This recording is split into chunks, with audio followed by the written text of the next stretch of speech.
نحمده ونصلي على رسوله الكريم أما بعد فأعوذ بالله من الشيطان الرجيم بسم الله الرحمن الرحيم ولو شئنا لبعثنا في كل قرية نذيرا فلا تطع الكافرين وجاهدهم به جهادا كبيرا وهو الذي مرج البحرين هذا عذب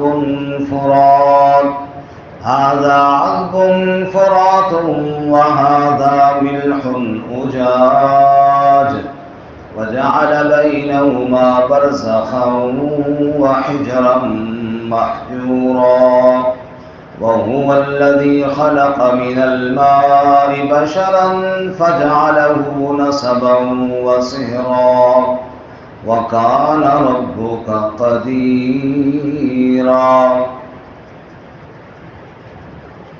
ولو شئنا اور اگر ہم چاہتے لبعثنا فی کل قریۃ نذیرا تو ہم مبعوث کرتے ہر بستی میں ڈرانے والا فلا تطع الکافرین پس آپ کافروں کی اطاعت نہ کیجیے وجاہدہم بہ جہادا کبیرا اور جہاد کریں ان سے اس قرآن کے ذریعے بڑا جہاد وَهُوَ الَّذِي مَرَجَ الْبَحْرَيْنِ اور وہی ذات جس نے چلایا دو دریاؤں کو هَذَا عَذْبٌ فُرَاتٌ یہ میٹھا ہے لذیذ وَهَذَا مِلْحٌ أُجَاجٌ اور یہ نمکین ہے کڑوا وَجَعَلَ بَيْنَهُمَا بَرْزَخًا اور بنایا ان دونوں کے درمیان پردہ وَحِجْرًا مَحْجُورًا اور باندھا ہوا وَهُوَ الَّذِي خَلَقَ مِنَ الْمَاءِ بَشَرًا اور وہی ذات ہے جس نے پیدا کیا پانی سے انسان کو فَجَعَلَهُ نَسَبًا وَصِهْرًا پس بنایا اس کو نسب والا اور سسرال والا وَكَانَ رَبُّكَ قَدِيرًا اور تیرا رب قدرت والا ہے سبحان ربك رب العزة عما يصفون وسلام على المرسلين والحمد لله رب العالمين اللهم صل على سيدنا ومولانا محمد وعلى آل سيدنا ومولانا محمد وعلى آله وأصحابه أجمعين معزز سامعین سورۃ الفرقان آیت نمبر 51 سے لے کر 54 تک تلاوت کی ہے اللہ رب العزت ان کے مطابق صحیح بیان کی توفیق عطا فرمائے اور ہمیں قرآن و سنت پر عمل کرنے کی توفیق عطا فرمائے گزشتہ سبق میں اللہ تعالیٰ کی وحدانیت کے دلائل ہم نے پڑھے سایوں کو پھیلانا اور ان کو سمیٹنا اسی طرح رات کو لباس اور نیند کو آرام کا ذریعہ بنانا اور دن کو اٹھنے کا اور کام کاج کا سبب بنانا بارش سے پہلے ٹھنڈی ہواؤں کا چلانا اور پھر آسمان سے پاکیزہ پانی کا برسانا پھر اس کے ذریعے مردہ زمین کو زندہ کرنا اور وہ پانی جانوروں اور انسانوں کے پینے کا سبب بنانا تو یہ سب اللہ تعالیٰ کی قدرت کی نشانیاں ہیں لیکن اکثر لوگ انکار اور ناشکری میں پڑے ہوئے ہیں آج کے سبق میں مشرکین کا ایک سوال اعتراض اور اس کا جواب اور پھر رسول اللہ صلی اللہ علیہ وسلم کو ترغیب قرآن کی طرف وہ یہ کہتے تھے کہ لولا نزل هذا القرآن على رجل من القريتين عظيم